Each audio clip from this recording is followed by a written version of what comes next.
What's new from the Barbados Light and Power Company? Thanks for joining me today. I am Akeem Briggs, Communications Assistant at the Barbados Light and Power Company. Here are the news headlines. What's news? Hurricane Preparedness at Light and Power. How to protect your electrical equipment during a storm. The Dwayne Archer Story. From St. Michael's School to pursuing a career in renewable energy in Canada. How well is your home prepared during hurricane season? Here's what you can do to safeguard your appliances during a storm. Incoming mail. Inbox. Hello, I am Tyron Jones, Assistant Storekeeper at Light and Power Hackett Hall. The question from our inbox today is, what can I do to protect my electrical equipment from damage during a storm? Here's the answer for you. Move electrical equipment to a safe room, or move the equipment off the ground in case of flooding. Shut down computers and unplug. Unplug cables from computers or docking stations. Power off printers and any other accessories. Wrap electronics in plastic to ensure at least some short-term protection. This is a reminder to be safe from all of us at the Hackett Hall location. What's new from the Barbados Light and Power Company? My guest today is Johan Graves, Director of Operations at Light and Power. Welcome, Johan. Thank you, Akeem. Today, I'd like us to talk about hurricane preparedness at Light and Power. News of Tropical Storm Dorian's approach would have called into effect the company's hurricane plan. Can you explain the main elements of that plan? And how was it carried out with regards to Dorian? Sure, no problem, Akeem.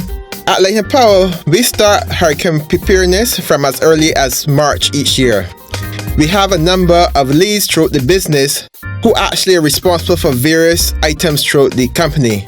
For example, we have a generation restoration lead whose responsibility is to coordinate the generation after a hurricane has passed. In May, we also start having our routine management meetings where we actually review the status of the company and ensure that all the necessary things are actually put in place ahead of the June 1st start of the hurricane season. Then throughout the season, we continuously check in our preparedness just to ensure that we are always prepared in the event that a hurricane actually arises at short notice. During and in the aftermath of Dorian, what were some of the operational challenges we faced? Okay. For Dorian, the system was not very intense and therefore there were not a lot of operational challenges. However, the biggest challenge we had some trees that had fallen, and in a case like that, we had to wait on other agencies to be able to clear the trees before we could actually restore the lines and restore power to the area. So I think this one was not a very intense storm and therefore we had little operational challenges. The regional utility organization, CARLEC, is responsible for coordinating the regional response. Do you expect Light and Power to be called upon to help in the affected areas? Yes, we expect to be called upon. Already, the CARLEC has reached out to us to put our personnel on standby. Currently, we have 5 persons on standby awaiting deployment to one of the Bahamas Islands when they are ready to receive us to assist with the restoration efforts there. Should Barbados suffer such devastation from a hurricane, and we hope never to see this happen, would CARLEC provide the same service for us? Yes, in the event that we were devastated by a hurricane, the CARLEC Hurricane Assistance Program will lend assistance to us as well. We all, as utilities in the Caribbean, contribute into this program and assist one another whenever necessary. In another matter, but related to preparedness and outages, this month Managing Director Roger Blackman shared the news that the baseload generation units at Spring Garden are fully operational again after fuel injection equipment issues. What does that mean for customers?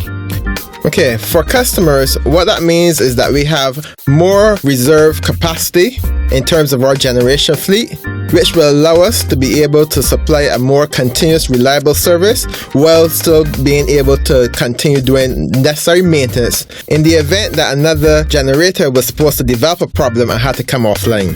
Thank you for your time, Johan, and please be safe today. Thank you. I was speaking with Johan Graves, Director Operations at Light and Power. The fuel clause adjustment for the month of September for all tariffs is 28.9062 cents per kilowatt hour, the same as last month.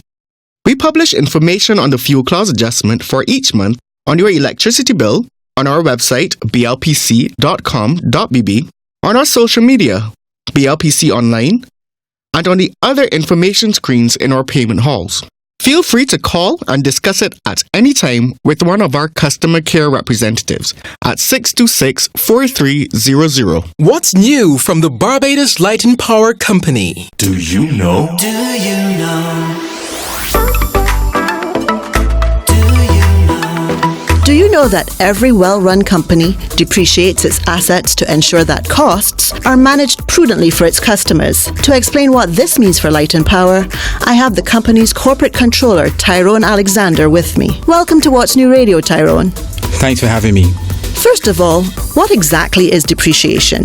Well, simply put, depreciation means spreading the cost of an asset over a number of years while using it. It takes into consideration the wear and tear and the general lifespan of an asset.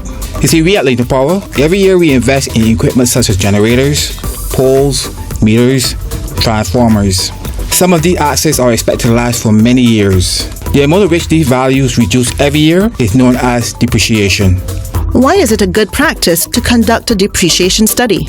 Well, we usually conduct a study every 5 to 6 years. Now, like most utilities, our company is very capital intensive, with millions of dollars invested in plant and equipment. The study is to determine what are the appropriate depreciation rates to be applied to our plant in service.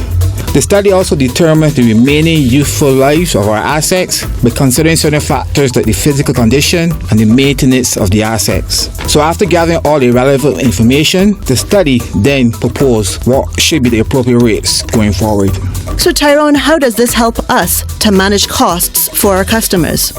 Well, depreciation is one of the many costs the company incurs while providing a reliable service to our customers. Thus, we therefore need to be able to estimate the yearly cost of the asset, that is depreciation, which is needed to generate and distribute electricity to our customers. This will assist us in our planning, that is, when our assets need to be replaced, so that we can be in a better position to provide a reliable service to the customers. Thus, we can be able to stabilize costs and provide a cost-effective service to our customers in the future. Thank you, Tyrone. Thank you too.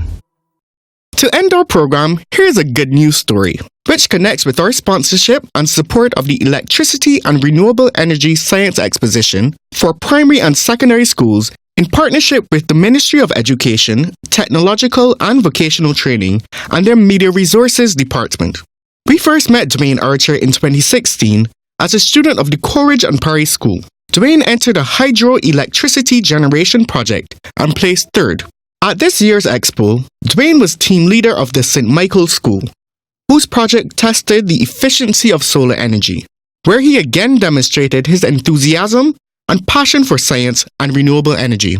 This month, Dwayne will pursue studies in renewable energy at Memorial University in Newfoundland, Canada. We feel very proud when our sponsorship and support of projects like the Science Expo can engage students and lead them to consider a career in electricity and renewable energy technology. Here's Dwayne's story. My name is Dwayne Archer, and I would say my journey really started, and the transition really started at Coleridge and Parry, where I spent 5 years there at that institution, and I really built an interest for renewable energy there, because in third form I was seeing my neighbor, Mr. Bass. He was dabbling in renewable energy sources, and he had intrigued me with how he didn't went to university, didn't went to college, but was able to use his resources of the internet to find out how to assemble these different mechanics of solar panels or wind turbines. And then the opportunity was given to me. I was encouraged by one of my school teachers, Miss Mo at the Coleridge and Parry School, to enter into this renewable energy project. At first I wasn't too au fait with it.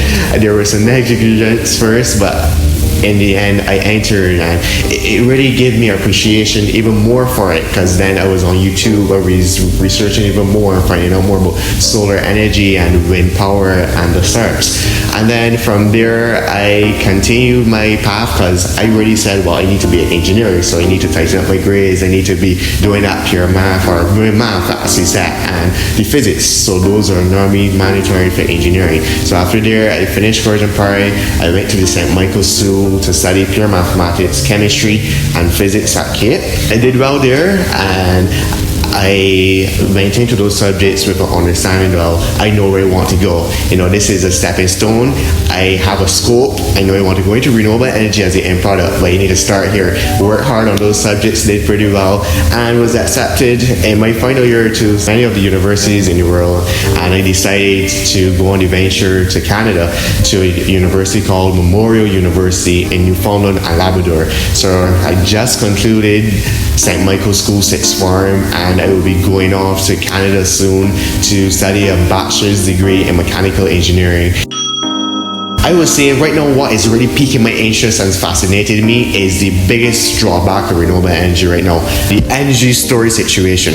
When solar is outputting high at 12 p.m. and the demand is not high there, we need something to store that energy. I will want to work in that energy storage situation. There are many facets right now, and what is really going to drive that forward is EVs, electric vehicles, because those need a lot of battery technologies that will help them to be sustainable, so it could increase mileage, it could increase the length of the car. So if I could work in that field, I think that would be really spectacular.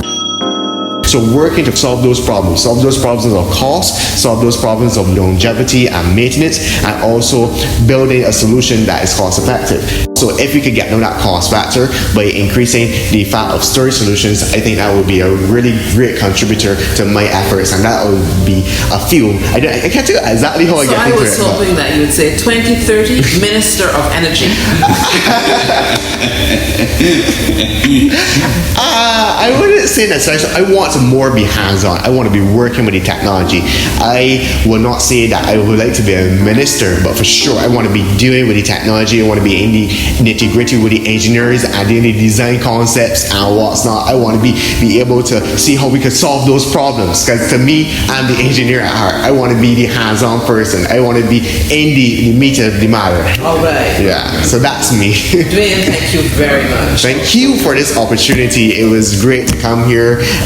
I know you all have a busy schedule, but I'm really grateful. I want to express my gratitude to Barbados Light and Power Company and you and all the people here who have supported me and sponsored those projects, because without that project I wouldn't be here today. So I'm really grateful, and thank you very much for this opportunity. Dwayne told his story to What's New Radio's Jackie Marshall Clark. We wish Dwayne every success in his studies and future career in the renewable energy sector. And I hope his story will inspire a student or several students to pursue their dreams. If you would like to make a comment on the program or have a story to share, we'd like to hear from you. You can email us at whatsnew@blpc.com.bb, or if you have a service query, you can phone a customer care representative at 626-4300. For up-to-date information about our services, use our Facebook page at BLPC Online, Instagram at BLPC Online, or Twitter at TweetBLPC. Call our hotline at 626-9000 for emergency assistance. In addition, you can report and track a service problem by using our new app, BLPC Connect, available as a free download to your mobile device. Thank you for joining me. I'm Akeem Briggs of the Barbados Light and Power Company. Till next time, bye for now. This program was produced for the Barbados Light and Power Company by SFA Communications.